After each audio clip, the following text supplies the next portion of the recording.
Good evening and welcome to Bible Stuffing. I want to thank everyone who has made the time to be here tonight. God bless you. So we are doing Relate 360 and it's all about relationships within the next few weeks. We've been looking at the Book of Ruth. So last week we looked at chapter 1, we'll look at chapter 2 today. So we're going to read from Ruth chapter 2. And we're looking at, so this is the becoming of Ruth. We're getting to know her a bit better. The first chapter didn't tell us too much about her. We just saw a little bit of her dedication and her commitment and her loyal spirit. But today she's going to begin to come in, like in a movie when there's character development, you start to see who she really is. And that's what we're going to see here. Don't forget that the underlying principles we're learning are about relationships. And it's not just heterosexual relationships I'm talking about relationships with family, relationships with work colleagues. What we are going to see here are resources that would help us move our lives forward. So verse 1, it says, "Now there was a wealthy and influential man in Bethlehem named Boaz, who was a relative of Naomi's husband, Elimelech. One day, Ruth the Moabite said to Naomi, 'Let me go out into the harvest fields to pick up the stalks of grain left behind by anyone who is kind enough to let me do it.'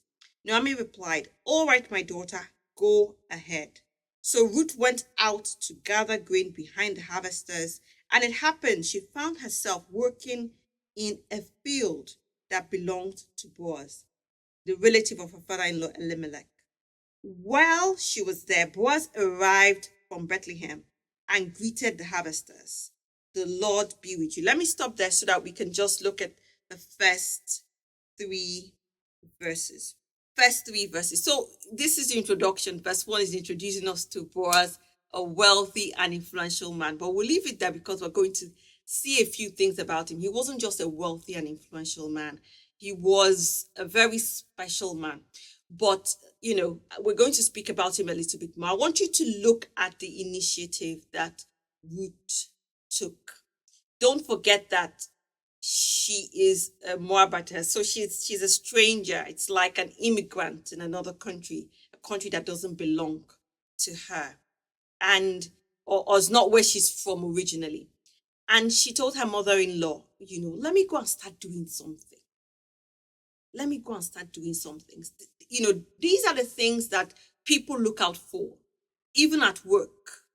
These are the things people are looking for: people who take initiative, people who are hardworking, people who can see and spot an opportunity, people who are not just sitting back on their oars. It's a very important quality for everyone, man and woman. But I think especially for women, and we read the book of Proverbs, me and my children, over the last few months. And in Proverbs 31, speaking of the virtuous woman, it was a recurring principle. The recurring character of that lady was hard work, wakes up early, doesn't eat the bread of idleness, hands on her staff all the time. She was always doing. That is one of the qualities you're looking out for, if you're seeking a life partner. But generally, even if you're a boss tomorrow and you're looking for a staff, you want someone who you would trust your business with, someone who you want to be your manager, someone who you want to be an understudy. You are looking for someone who is diligent. You're looking for someone who takes initiative. You're looking for someone who is hard working. So this is a very, very important principle. The other thing I want us to see here is her humility. So what she was going to do was to glean behind the shearers. So this was a harvest time, and they're harvesting crops. So usually, as one of the laws of God, while you're harvesting, you don't take everything. You don't harvest everything in your field. No, you leave a little bit behind, and you're leaving a little bit behind for people who don't have farms. You're leaving a little bit behind for poor people, for widows, for orphans and things like that, people who are less privileged. She didn't think it's beneath me to go and do this. I'm a bit more than that. I used to be a married woman, own my own home. She had a spirit of humility, a spirit to serve. Service is the way you become great in the kingdom. That is the way to greatness. You want to be great, serve. You want to be something, serve. That is God's, it's God's protocol. So recording in progress. Service is the way. Service is the way. So she didn't mind. And humility is, I was reading something yesterday and it was talking about self-awareness, the balance between humility and confidence. Humility is such a great attribute. It's so desirable. And it's something that sets you apart. Again, it's not low self-esteem, but it's just thinking of yourself a bit less. Nothing is beneath you. You're able to do it and do it confidently and with dignity. So it's something we can see from here. Right. So she went, and the last thing I want us to see from these first 3 verses was how God ordered her footsteps. It is in the going. It is in the taking action. It is in obeying God. It's in taking that initiative. It's hearing that word from God and moving. It's in doing that you begin to see miracles, that you begin to see God ordering your steps. How come that the farm she found herself walking in was that of Boaz? Of all the farms in Bethlehem, of everywhere she could have found herself, it was on that farm that day. So it was really, really, it was just God orchestrating everything. But God will not orchestrate it, or wouldn't have the opportunity to orchestrate it if we're lying on our beds and sitting around. He would have the opportunity when we go out and obey what he wants us to do.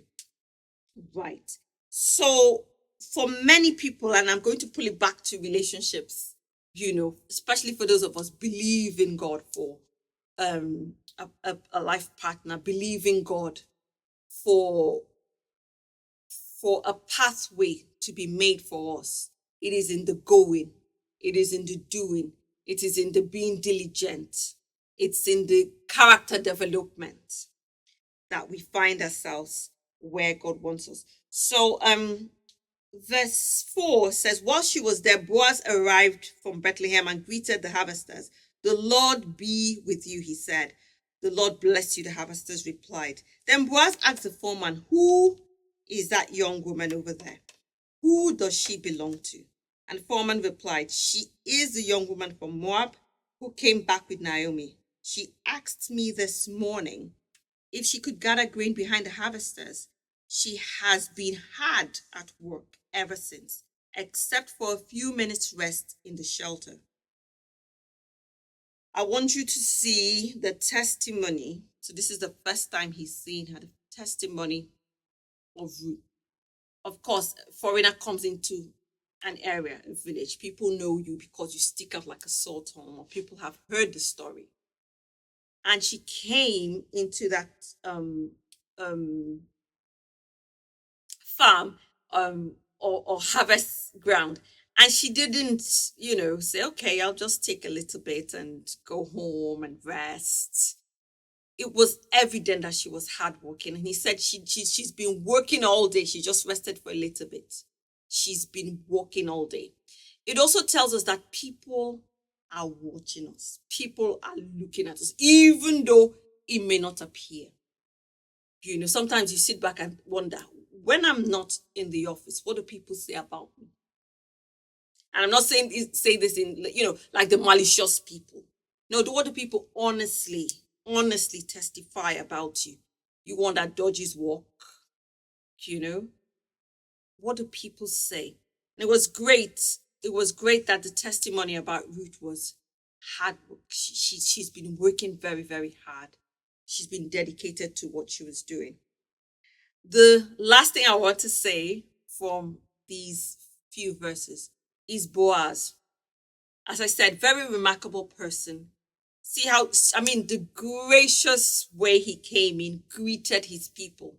That is how to be a true boss, isn't it? And those are the kind of things you're looking out for in a man of value, a man who carries himself well. But I want us to see it's not just in the carrying himself physically. He knows the state of his flocks. The Bible says in Proverbs, you should know the state of your flocks. You should know what's going on in your business.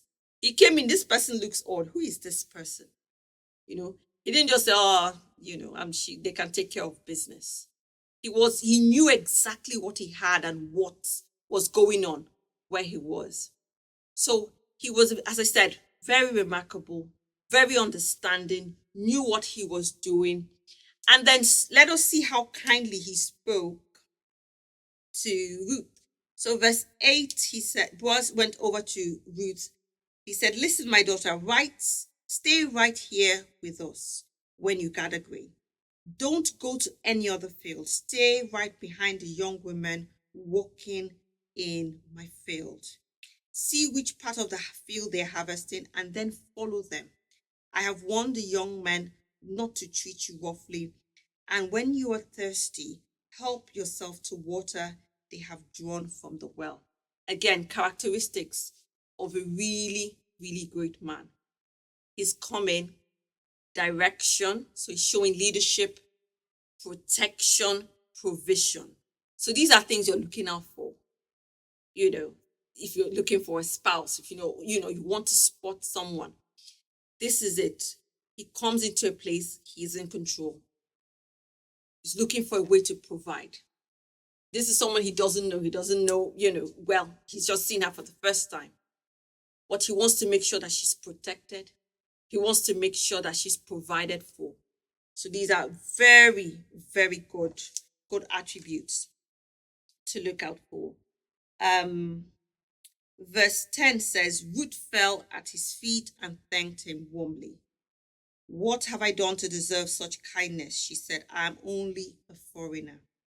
Yes, I know, Boaz replied, but I also know everything you have done for your mother-in-law since the death of your husband.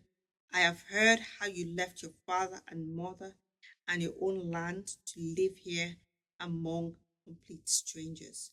May the Lord, the God of Israel, under whose wings you have come to take refuge, reward you fully for what you have done. Again, it has been around town what Ruth had done. But you see, kindness begets kindness. It was a saying or some sort of proverb people used to say, one good turn deserves another. Kindness begets kindness. The Bible, Jesus says, so if you're talking about the Beatitudes, blessed are the merciful. They will obtain mercy. You reap what you sow. So because of the kindness that Ruth had shown, Boaz showed her kindness. It's a spiritual principle. Being kind. Strangers, someone you don't know, he didn't have to do what he did. He didn't have to. He didn't even have to notice her. He didn't have to speak to her. But he went out of his way to be kind to her, speak kindly to her, extend his benevolence. Very, very important. I want us to see this. Now, one of the ways to find out exactly who someone is by what they say. By what they say. You can only pretend for so long. You can only form and put up a facade for so long. Before long, people would know who you are. People would know exactly what you stand for. The Bible says, out of the abundance of the heart, the mouth speaks. So, but when you hear someone speak over and over again, you know exactly what goes on their inside. And I want us to note everything that Boaz has said. Everything that he has said. Everything that he reiterated. What he stood for. It's something for us to note in our relationships generally. But more so, if you're in a position where you're not yet married, you're looking forward to getting married, these are the attributes and the characteristics you're looking for. Someone who is genuinely kind. Someone whose words minister grace. Not someone who is cussing, someone who's always angry, aggressive. How do you think the person would treat you? You think he wouldn't treat you like that? It's so important. Someone who is kind, someone who is caring, someone who's looking out for others. Typically, men, you would think, especially if it's from a traditional background, you men come in, they want, to be provided for. They are the ones who eat first, they're the ones who get everything first, you know. But a man who is really, really caring and kind wants to make sure everyone is settled, everyone is provided for. And those are the kind of attributes you are looking out for. Right, so let us go on. Verse 11 says, okay, we read verse 11, so let us go to verse 13. He says, I hope I continue to please you, sir, she replied. You have comforted me by speaking so kindly to me, even though I am not one of your workers. At mealtime, Boaz called to her, come over here and help yourself to some food. You can dip your bread in the sour wine. So she sat with his harvesters, and Boaz gave her some roasted grain to eat. She ate all she wanted and still had some left over. When Ruth went back to work again, Boaz ordered his young men, let her gather grain right among the sheaves without stopping her, and pull out some heads of barley from the bundles and drop them on purpose for her. Let her pick them up and don't give her a hard time. Again, we see him really clearly providing, caring, making provision. Very important. um, Verse 17. So Ruth gathered barley there all day, and when they beat out the grain that evening, it filled an entire basket. This is for you to see how much work had gone in all day. She carried it back into town and showed it to her mother in law. Ruth also gave her roasted grain that was left over from her meal. You see, again, we look at Ruth, very caring. She didn't say, oh, I've worked hard all days, I've been the only one working. She was thinking about Naomi. She was thinking about, I need to take back some food for her. So she left some food that she was offered and took it back home to her. Verse 19 says, where did you gather all this grain today? Naomi asked. Where did you work? May the Lord bless the one who helped you. So Ruth told her mother-in-law about the man in whose field she had worked. She said, the man I worked with today is named Boaz. May the Lord bless him, Naomi told her daughter-in-law. He is showing his kindness to us as well as to your dead husband. The man is one of our closest relatives, one of our family redeemers. Then Ruth said, what's more, Boaz even told me to come back and stay with his harvesters until the entire harvest is completed. Good, Naomi exclaimed. Do as he has said, my daughter. Stay with his young women right through the whole harvest. You might be harassed in other fields, but you'll be safe with him. And for me, I would like us to see how open and honest Ruth was with her mother-in-law. Obviously, they had a really good relationship. This is why it's good for us to maintain and invest in our relationships. And we do that by being open, by being honest, by sharing, by being kind, by showing love. Verse 23 says, so Ruth walked alongside the women in Boaz's fields and gathered grain with them until the end of the barley harvest. Then she continued walking with them through the wheat harvest in early summer, and all the while she lived with her mother-in-law. Now, sometimes when you read the book of Ruth, you think that because it happened in 4 chapters, the whole story probably happened in a week or in 2 weeks. But it took a long time. And you see, Ruth continued to walk throughout the barley harvest and throughout the wheat harvest. Now, what does this show us? Consistency. Consistency. Every day she went out and walked, and all the while she was living with her mother-in-law. She didn't now say, oh, I've outgrown this, I need to move out and do something else. But what I want us to see, one is her consistency. If you want to really, really, really do well, you will be consistent at what you do. But also that this is a character or an attribute that shows how diligent someone is. Someone who does something well and does it the same. It's a really, it's something that God himself values.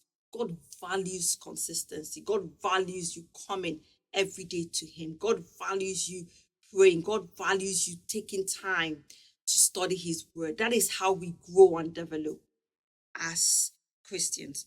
So it's very important. And then the last thing I would like to say is it takes time. Remember, last week we said that as well. That was how we ended. It takes time. It takes time. You know, during the dating and the courtship period, it's time. It's the time to really look at this person you're considering and look out for all these attributes and even more.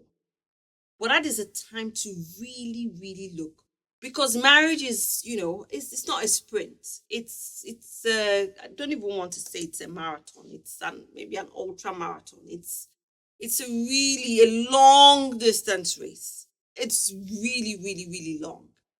So you want to make sure that your partner, the person you're taking along with you, is the kind of person you really want to do this race with.